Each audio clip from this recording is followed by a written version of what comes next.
tu vas? Ça me fait hyper plaisir de revenir face à la caméra pour te parler. Ça fait un bail, j'ai l'impression. Aujourd'hui, j'ai envie de te parler des relations amoureuses.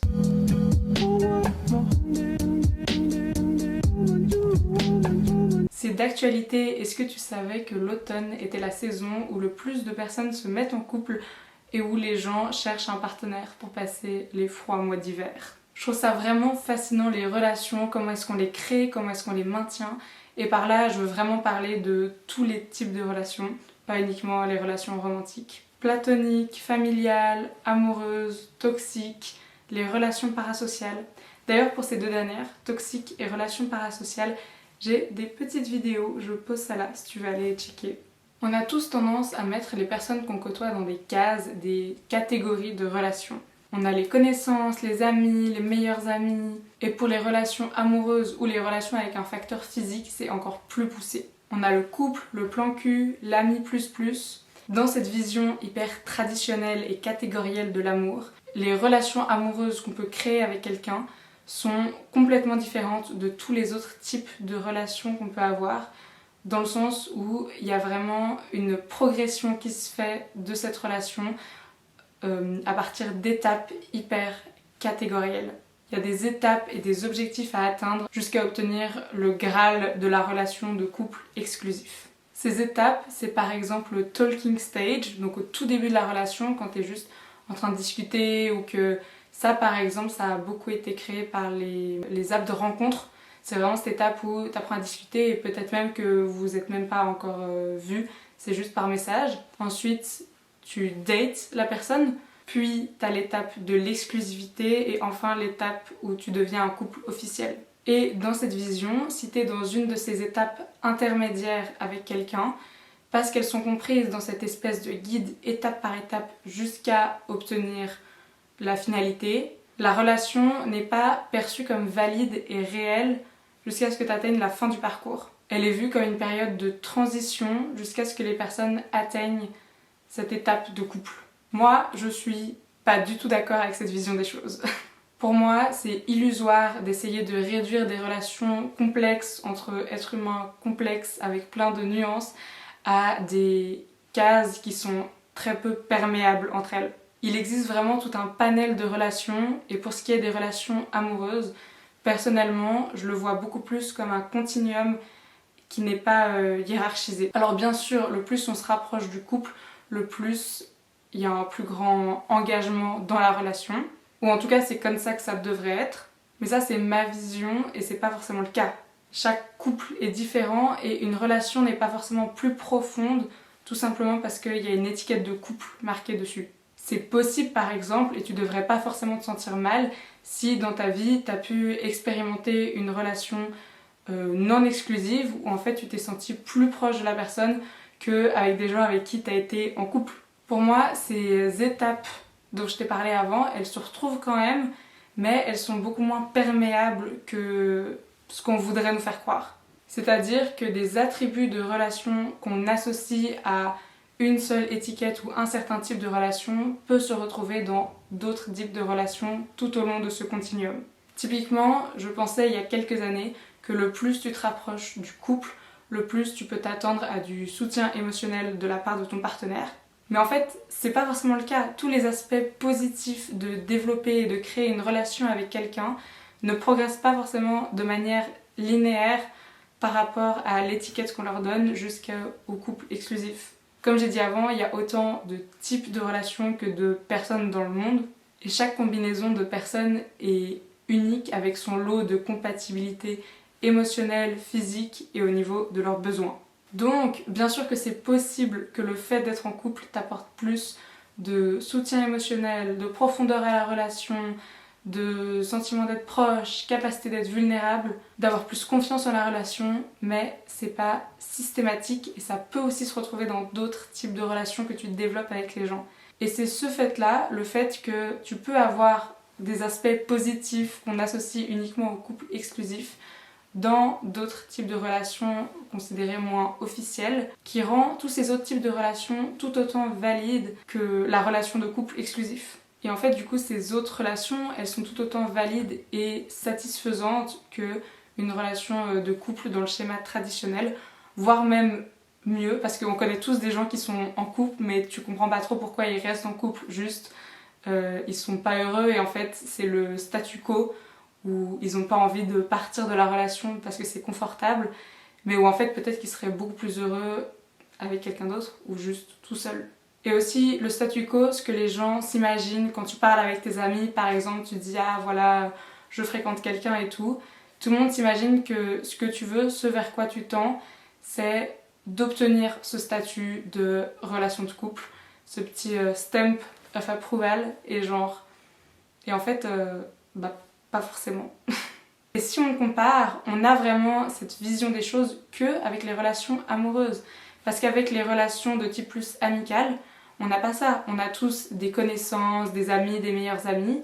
Mais si tu dis à quelqu'un, ah j'ai rencontré quelqu'un, c'est super, on est des connaissances, on va dire, bah les personnes vont pas forcément partir du principe que tu as envie de développer la relation de ouf jusqu'à ce que la personne devienne ton ou ta BFF. C'est jugé comme normal et évident d'avoir différents types de relations et de niveaux de profondeur avec ses amis et ses connaissances, mais c'est considéré comme vraiment anormal et différent, ou en tout cas surprenant, de pas forcément vouloir le faire avec quelqu'un que tu fréquentes. Parce que typiquement, si tu fréquentes quelqu'un et que ça se finit dans une de ces étapes considérées comme transitoires, les gens ils vont directement dire « Ah c'est dommage, quel potentiel perdu, ça aurait pu être possible, vous auriez pu avoir une belle relation. » Mais en fait, c'est déjà potentiellement une belle relation. Ça peut aussi être une relation de merde, c'est possible.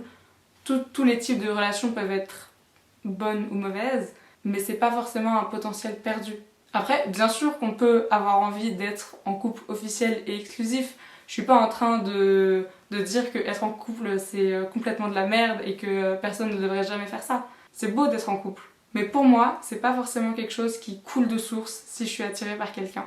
Pour m'engager à 100% avec mon partenaire, j'ai besoin vraiment genre de prendre mon temps et de construire la relation petit à petit. Je vais pas juste être là, ok let's go, je te fais confiance de ouf, laisse-moi tout te donner sur un plateau. Et j'ai l'impression que beaucoup de gens se pressent d'avancer super vite dans ces étapes transitoires jusqu'à obtenir le couple parce que dans la société c'est valorisé de manière tellement supérieure le fait d'être en couple et avec un partenaire stable depuis longtemps versus être célibataire ou être dans un entre-deux qui te convient potentiellement. Et ça donne des gens qui sont arrivés au stade d'être en couple mais qui en fait se connaissent pas réellement ou ils découvrent des choses sur leur partenaire ou des red flags ou des trucs où ils se disent mais en fait comment est-ce que j'ai pu louper ça, je comprends pas.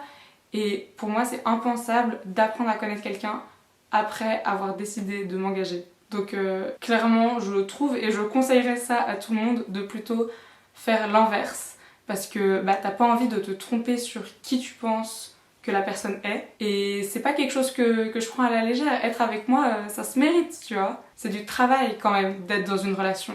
Donc on s'entend, bien sûr c'est censé être du travail agréable si tout va bien.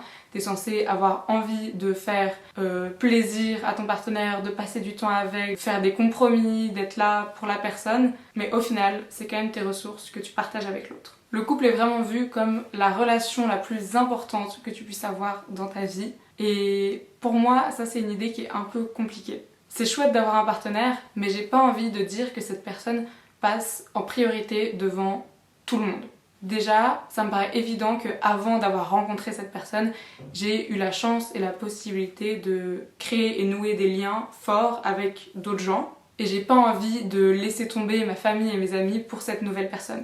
Alors bien sûr, il y a un équilibre à trouver et j'ai pas non plus envie que cette personne se sente comme la dernière de mes priorités, genre le dernier truc sur la to-do list que t'as un peu oublié. Pas du tout. Mais c'est pas non plus un message que j'ai envie de donner à mes proches. Le fait de dire bon vous étiez les personnes les plus importantes dans ma vie, mais maintenant que j'ai une relation amoureuse, vous pouvez aller vous faire cuire un œuf. Parce que si tu fais ça, tu dis vraiment à tes proches, à tes amis et à ta famille que même si ça fait des années que vous vous aimez, que leur soutien moral et leur amitié a moins de valeur qu'une relation qui serait pas platonique. Un autre aspect à considérer, c'est que ça met une pression sur le couple si tu comptes sur une seule personne pour satisfaire à tous tes besoins sociaux. Par exemple, ton partenaire peut être ton soutien émotionnel primaire, mais lui demander d'en avoir à 100% la charge, ça me semble assez dur. En fait, c'est une grosse demande à faire à quelqu'un. C'est pour ça que c'est bien d'avoir quand même un soutien autour de toi qui sorte du cadre de ta relation de couple. Bon, tout au long de cette vidéo, j'ai pas mal utilisé l'exemple du soutien émotionnel, mais ça vaut pour absolument toutes les parties de ta relation. Moi, par exemple, je suis une meuf hyper affectueuse, donc bon, ok, si t'es dans une relation exclusive, il y a certains types d'affection que tu gardes juste pour ta relation, mais je vais quand même genre avoir ma dose d'affection aussi via ma famille et mes amis. Si je te partage toute cette réflexion que je me fais un peu autour des relations amoureuses et ce que ça signifie être en couple, c'est pour te pousser à y réfléchir aussi. De manière générale, je pense que ces règles assez strictes et cette vision des choses est en train de se détendre. Par exemple, moi, j'entends beaucoup de conversations dans mon entourage et j'ai de plus en plus de personnes autour de moi qui sont en relation libre, par exemple, ou non traditionnelle. Mais cette idée d'avoir des obstacles et des étapes à franchir jusqu'à arriver au couple reste quand même très ancrée. Et j'ai l'impression que ça cause pas mal de souffrance. Les relations romantiques, elles déchaînent vraiment les passions, j'ai l'impression. Il y a tellement de sentiments et d'émotions qui y sont liés. Ça peut être de la peur du rejet, la peur de l'engagement. Ça peut être de l'insécurité, de la tristesse de pas trouver sa personne. Tu peux avoir l'impression d'être en retard parce que t'as pas encore eu de grandes et belles relations. L'anxiété et l'insécurité de pas savoir si ton crush t'apprécie également. La liste, elle est hyper longue. Et en fait, ces temps-ci, je vois passer sur mon fil d'actualité TikTok beaucoup de gourous des relations, des experts en relations, tout ça. Et en fait, c'est ce genre de vidéo qui m'a un peu inspirée cette vidéo-ci. Parce que les conseils tournent beaucoup autour de réussir à mettre le grappin sur quelqu'un. Presque comment convaincre quelqu'un que tu vaux la peine d'être en couple avec. Bon, déjà, personnellement, moi, j'aurais aucune envie de me mettre en couple avec quelqu'un que je dois convaincre de ma valeur. Si tu ne le vois pas par toi-même, déjà, t'as besoin de nouvelles lunettes. Et ensuite, je sais déjà que ça va pas être une relation qui va me satisfaire. Et ça me fait penser à un truc qu'une amie m'avait raconté, qui est censé être genre une petite technique de drague comme ça. Et honnêtement, c'est un truc que je ferais jamais, je pense. Et ça peut sembler innocent, mais je trouve que si tu y réfléchis vraiment, ça l'est pas tant que ça. Ok, l'idée c'est que, imagine, tu te retrouves chez ton crush, je sais pas, on sait pas trop pourquoi, mais t'es chez cette personne. Et ce que tu vas faire, c'est que tu vas laisser oublier quelque chose chez cette personne. Par exemple, ton chargeur de téléphone. Ça peut être n'importe quoi, mais il faut que ce soit quelque chose dont tu as quand même besoin dans les prochains jours de manière plus ou moins urgente. Comme ça, vous allez être obligé de vous revoir pour qu'il ou elle puisse te le rendre. Le problème avec ça, c'est que tu es en train de forcer la personne à te revoir. Et de nouveau, moi je vais que là où je suis voulue. Genre ça me paraît être... c'est censé être la base de la base, tu vois. Si je dois piéger quelqu'un pour passer du temps avec moi, je suis pas intéressée. Le jour où je me retrouve à devoir utiliser une technique comme ça, je pense que c'est vraiment le jour où je me rends compte que la relation est morte et enterrée 6 pieds sous terre. Attention, je te dis pas non plus de ne pas créer des opportunités pour voir la personne que tu as envie de fréquenter ou que tu es en train de fréquenter. Mais je te conseille d'avoir vraiment cette approche où en fait tu te comportes comme avec tes potes, avec ton bail. C'est-à-dire que tu dis les choses clairement. Alors si t'as envie de voir la personne, tu le dis. Moi, je communique mes limites, mes envies, si j'ai envie d'aller passer du temps avec la personne. Parce que personne ne va jamais dire à son pote « Oh là là, j'ai oublié mon chargeur chez toi, c'est vraiment trop bête, hihi. » Non, parce qu'on fait pas ça. Parce qu'on se comporte pas comme des débilos avec nos potes. Donc pourquoi est-ce qu'il y a cette gêne qui se crée et ce besoin de pas dire que oh là là en fait je trouverais cool qu'on passe du temps ensemble juste quand c'est quelqu'un par qui t'es censé être encore plus intéressé d'avoir une relation qu'avec tes amis. La raison pour laquelle tu te retrouves à utiliser des techniques pourries comme ça, c'est que tu te sens pas sécure dans la relation. T'es même pas sûre de si la personne a envie de passer du temps avec toi ou pas. Alors dans ta tête tu te dis ok c'est une super façon de voir la personne et en même temps je me mouille pas trop. Sauf que non, vu que de toute façon vous n'avez pas le choix de vous voir, vu que t'as quand même besoin de ton chargeur, ça prouve absolument rien. Vous allez vous voir mais ça va pas montrer que spécialement la personne avait envie de te voir. Pire, tu deviens une ligne de plus sur sa to-do list de trucs qui lui fait un peu chier mais qu'il doit faire, au lieu d'être une rencontre intentionnelle et prévue où vous pouvez vous réjouir que vous allez vous voir. Et je suis désolée, mais même si tes standards sont bas, le fait que vous ayez mutuellement envie de passer du temps ensemble, c'est vraiment le bas de la barre, genre la barre est au sol littéralement. Tu vas pas entretenir une amitié avec quelqu'un qui t'apprécie pas, donc pourquoi est-ce que t'entretiendrais l'idée d'avoir une relation avec quelqu'un qui est même pas capable d'être ton pote? Du coup, pour revenir sur ces vidéos TikTok, elles se focusent pas mal sur comment faire passer une relation informelle à une relation de couple officielle. Et c'est ok, peut-être qu'il y a des gens qui ont besoin de ces conseils, justement parce que ça les fait souffrir de rester bloqués dans une étape, potentiellement. Et t'as tout à fait le droit de vouloir que la relation t'apporte plus que ce qu'elle est en train de t'apporter actuellement. Mais je pense que c'est important de prendre un peu de recul par rapport à ça, au lieu de rentrer dans cet automatisme de « oh, l'idéal, c'est d'être en couple ». Tu dois vraiment te poser la question de « ok, c'est quoi mes motivations pour vouloir mettre cette étiquette-là sur ma relation ?»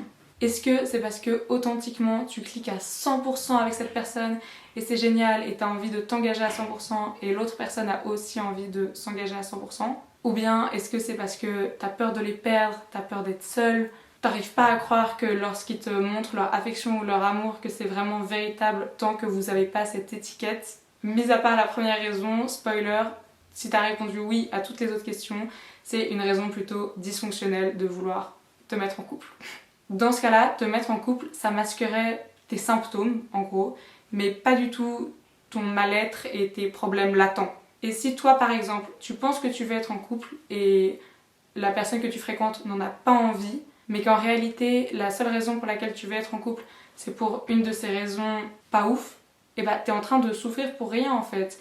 Et dans ce cas-là, je te conseille plutôt de te poser vraiment avec la personne, de discuter. Est-ce qu'on peut quand même garder notre relation de notre côté et toi, tu travailles de ton côté sur ton problème d'attachement, sur ton insécurité. Travailler sur la guérison de ta peur d'être abandonné, par exemple. Je pense que c'est injuste de mettre sur le dos de ton partenaire la responsabilité de guérir tes problèmes d'attachement. Bien sûr, il ou elle peut t'aider, te soutenir, t'attendre potentiellement, se montrer patient, être compréhensif, mais il n'y a que toi qui peux vraiment changer. Parce que c'est un peu triste de rester dans des problèmes d'attachement, genre le goal, l'objectif, ça devrait quand même que tout le monde puisse avoir des relations satisfaisantes et se sentir en sécurité dans ces relations.